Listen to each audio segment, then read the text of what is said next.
I think on Indian economy, this is really going to impact in a big way, and it will take at least another 2-3 years for India to come back to the normal position.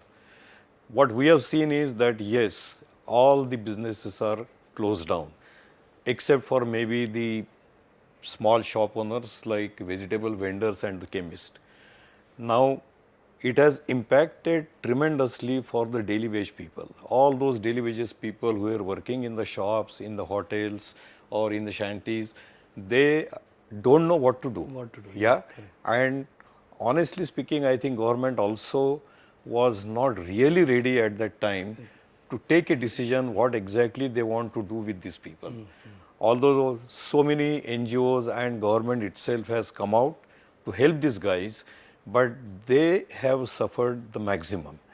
Apart from that, all big industries are almost now working from home or they have closed down. Automotive industry, heavy engineering, instrumentation, okay, except pharmaceutical industry, all industries are almost closed down. Pharmaceutical industry is allowed to work. They have also faced problems from the local administration for their transportation, for communication, and mainly the issue that I feel has impacted that although the industry is working, there are no sales.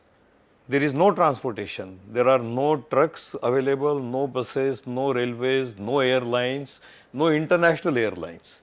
Okay. My information is that there are almost about 45,000 tons of freight material which has come into the country is sitting on the tarmac in Bombay, Delhi or other airports. And unless it is cleared, we cannot get the raw material inside, and then question will come of exporting our material. So even if the material is ready, we cannot export it. And apart from that, I think a situation is coming in the pharma industry because they are working, their storage rooms are getting choked up. They have worked, but because there is no outflow of the material, all that material are choking the cold rooms or their storage places. And this will create, I think, in another, I think, month's time, a very, very severe problem if the transportation and distribution of the medicine does not start immediately. So this is, I have talked about general, I have talked about pharmaceutical, but in general, I think even the World Bank prediction is that Indian economy is one of the very few countries where they have said that it will be growing on the plus side, but that plus is only about 1 to 1.5%. Yeah, that is surely a big impact. Yes. Thank you, Dr. Jadhav. Thank you very much.